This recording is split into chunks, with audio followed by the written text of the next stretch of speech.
जगद्गुरु तुकाराम महाराजांची पालखी अगदी काही वेळातच रोटी घाटात दाखल होईल आणि हाच तो अवजड असा रोटी घाट आहे आणि ह्याच रोटी घाटातून पालखी पुढे मार्गस्थ होईल आणि या मार्गावरती आता लाखो भाऊकरी आपल्याला दिसत आहेत. वाहनांसाठी दुसरा मार्ग निवडला असला तरी वारकऱ्यांसाठी हा मार्ग आहे आणि लाखोंच्या संख्येने या वारकरी त्या रोटी घाटातून काही वारकरी आता विश्रांती देखील घेत आहेत. विश्रांती काही माऊली आहेत आपल्यासमोर. माऊली काय सांगाल, कुठून आलात? आमची वारी मस्त आनंदात आहे. कुठून आलात? आम्ही देऊन आलेलो आहे. देऊन आलो.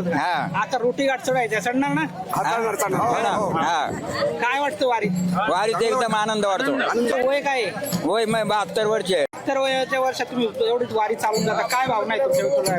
भावना याच्यात आम्हाला परमार्थ आहे, महाधन आहे, याच्यात आम्हाला आनंद वाटतो. इकडे राज्यात पाऊस पडण्यास शेतकऱ्यावरती दुष्काळाचं संकट ओढवलंय, काय आहे?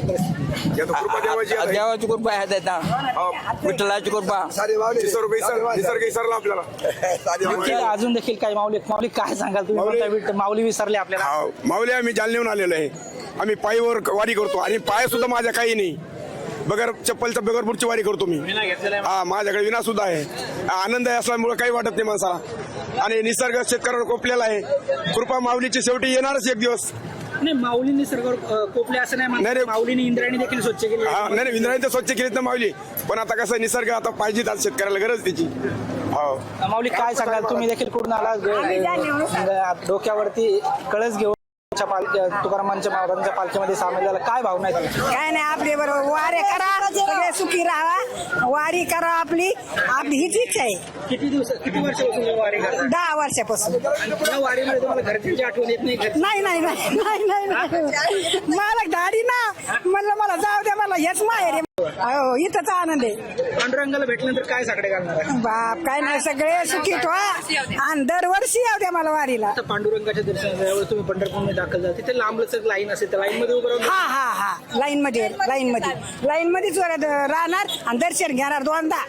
हा माऊली तुम्ही काय सांगा, तुमच्या काय भावना आहेत? आमची काय नाही, हेच पांडुरंगाला फक्त सुखाचं ठेवा सगळ्याला. राज्यामध्ये पाऊस पडणार, हाव ना पाऊस पडणार, शेतकरी आम्ही. काय भावना नाही, जालन्याहून आलो. काय साकडे काय नाही, पांडुरंगाला फक्त सुखाचा चांगला आनंदात राहू द्या. आता एवढं कडाक्याचं ऊन आहे, धूप आहे आणि अवघड असा रोटी घाट आहे, चढून वर जाणार आहे. हो जाणार, पायी जाणार. रोटी घाटातून सहसा चालण्यासाठी सर्वसामान्य माणसाला दम लागतो. डोक्यावर तुळस घेऊन चढायचे. हा चाल सर चालणार. नक्की माऊली काय सांगाल, तुमच्या काय भावना आहे? आपल्याला विठोबाला आम्हीच करता यावं. दोन्ही पायी तुमच्या अपंग, दोन्ही हाताने अपंग आहात, तरी तुम्हाला विठुरायाची ओढ लागलेली, काय भावना आहेत? आमची भावना, आम्हाला देव दर्शन करण्याची भावना आहे. आळंदी ते पंढरपूर आपल्या धोंडीपंत दादाच्या पालखीच्या पाठीमागं आम्ही असतो. किती वर्षापासून वारी करता? 3रं वर्ष चालू आहे. हो काही आमचे हे दोस्त काही पाटकुळी घेतात, काही चालतात, काही पाटकुळी घेतात. सर, एवढा आपल्या शरीराला त्रास घेऊन विठुरायाचं दर्शन घेण्यामागची काय? एवढं तुमच्या शरीराला त्रास घेऊन विठुरायाची ओढ लागली, याची मागची भावना? गोडी लागलेली आहे. हो, विठुरायाची आपल्याला गोडी लागलेली आहे, तरी पण आम्ही भजन बारुड हे म्हणू शकतो.